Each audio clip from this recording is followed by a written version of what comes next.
Hi, welcome. Lesson 32. Hi. Hi, Sis- Sid. Hi. You've got the same clothes on that you had 3 lessons ago. Look at Time me. to play. You ready to read? I am. It's Okay. my turn. Okay, lesson 32. I have invented the world I see. Today, we are continuing to develop the theme of cause and effect. You are not the victim of the world you see because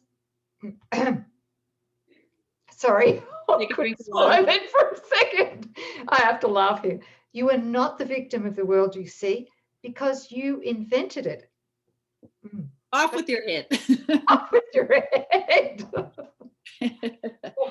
Woo! Oh boy, that's a big one. That is. So does that include the body? Yeah. Well, yeah. Whew, holy moly. Would we have any sense of the world without the body? No. Mm-mm. Would there be a world without the body? No. That's interesting, isn't it? Yes. Okay. Could it be that the world and the body are one and the same? I would say so. Whoa. Okay. That's huge. Yeah. So you can give it up as easily as you made it up. You will see it or not see it as you wish. So it comes down to desire again. But because, do you remember the iceberg diagram we did? I've forgotten which lesson we did it, but we did the ego iceberg. We only see 10% of what we think we desire. Right. Or maybe even less, right? When we start this. And the other 90 odd percent is deeply unconscious in the ego thought system. Right. And that's our desire. So when he speaks about desire here, he's speaking about desire for pain and pleasure, right? The And whole world, everything. everything. Yeah. And the confusion that goes in there too, self-sabotage. It's all 90% unconscious until it's raised to the light, right? So he says, you will see it or not see it, the world, the body, that you invented, as you wish, as you desire. While you want it, you will see it. When you no longer want it, it will not be there for you to see. Can we So, stop for a second on that yes, one? thank you. Could you please explain that? Well, I'm just, bowled away when I recognize the power of our mind, that just a little innocent question of what would it be like gave rise. Like that's how powerful the mind is. You holy son of God, your will be done, even in this dream, this entire universe, and it's complicated. I mean, wow. I mean, this is really insane. This is intense what we have pulled off or made in a dream. But it just shows how powerful the mind is, and our desire, really come to see that it's yes, wish or your prayer, what drives our experience is your desire. So the desire is your compass of your sense of reality or what you're going to be experiencing. So when we have an undivided desire to be in our healed, correct mind, one in God, thinking with the Holy Spirit, this will be our experience: peace, joy, divine love, abundance, purpose, right? Healing, Christ vision. This will be what we're experiencing. Yet, while we have a desire for this, you're going to get everything that comes in this ego thought system. The whole world, everything that's included in it: pro, con, good, bad, imperfect bodies, healthy bodies, lack and abundance, everything, the kitchen sink, it's all in here, and we will experience that. So it is a wish fulfilled. What we're experiencing is a wish fulfilled. And that's when you recognize, well, if our thought, a collective thought of what would this be like, gave rise to all of this, it is a desire, and how powerful it would be to change our mind and choose again. Right, because in our creation, originally from God, with God, he gave us free will, right? Yes. Free will to choose. Mm-hmm. To choose separation if we wanted to. Yeah. I'll keep reading here. Mm-hmm. So, paragraph 2 of I have invented the world I see. The idea for today, like the preceding ones, applies to your inner and outer worlds, which are actually the same. There it goes again. Mm-hmm. However, since you see them as different, the practice periods for today will again include 2 phases. One involving the world you see outside you, and the other the world you see in your mind. In today's exercises, try to introduce the thought that both are in your own imagination, both outside world Mm-hmm.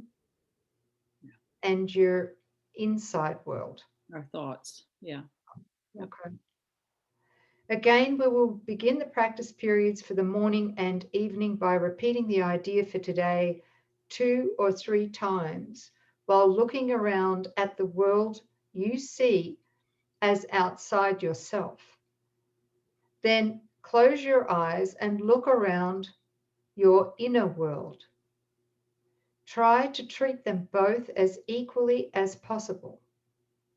Repeat the idea for today unhurriedly, as often as you wish, as you watch the images your imagination presents to your awareness.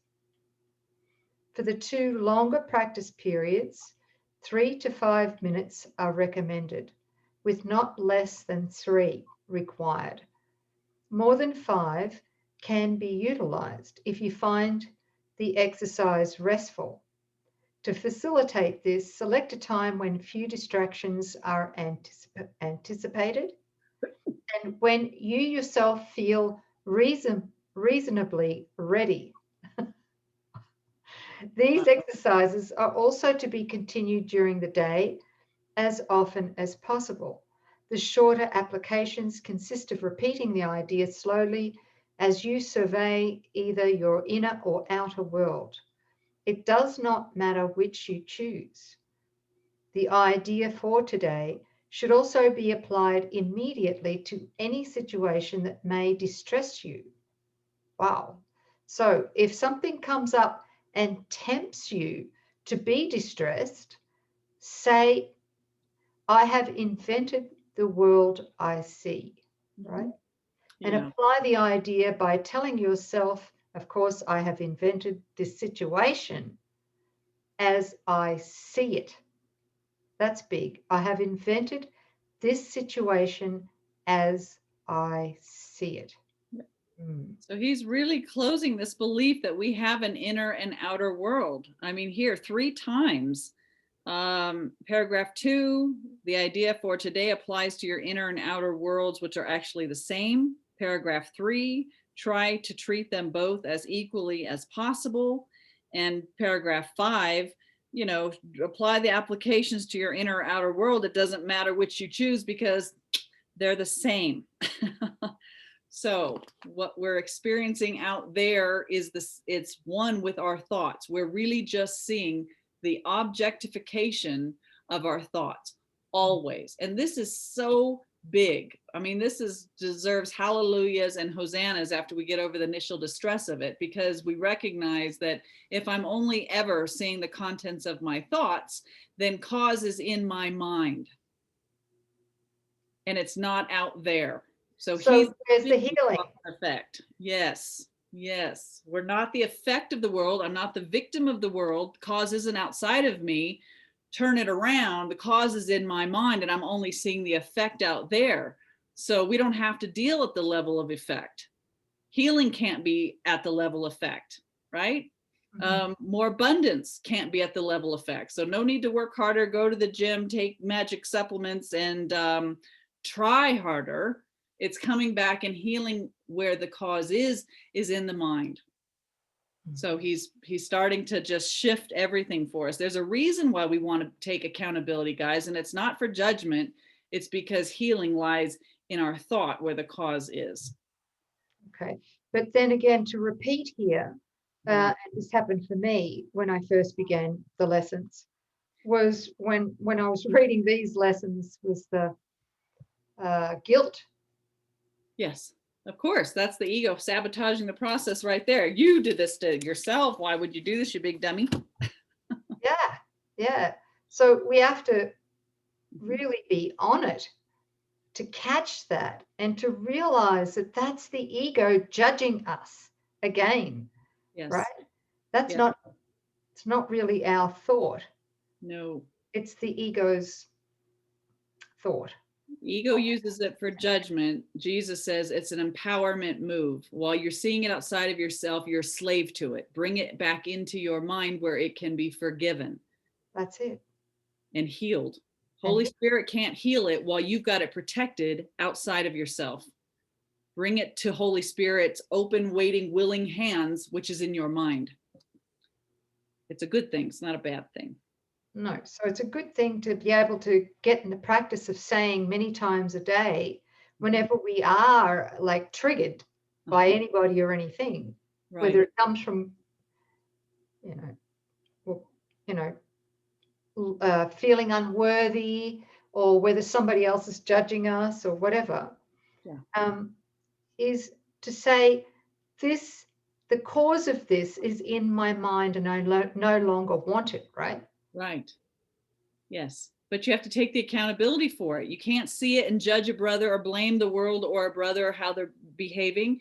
You've got to turn it and say, the trigger is mine. I'm upset and I've invented what I'm upset about. So, wow, well, if I've invented it, then I must have the power to uninvent it, right? Choose again. To choose again. And then offer it to Holy Spirit and then accept. Yes, the correction. Exactly. That's the atonement, right? Yay! This is good news. This is great news. Thank you. Dealing with sickness, we're so tempted to think something's wrong with the body. And I can assure you, as soon as you come back and go, this body is only complaining because there's something in the mind. It's a belief. It's a thought. I've invented this. Then it's originating in my mind. Well, if I can forgive this and accept the correction, that's all there is to any healing. That's exciting. That's really huge. Okay. We could go on all night about this one, but we won't. Because I have a dinner to make. That's great. Thanks, guys. I have invented the world I see. That's the best news ever. Lesson 32. It is. Thanks, sis. Thank you. Thank you, too, sis. Bye, everybody. Bye.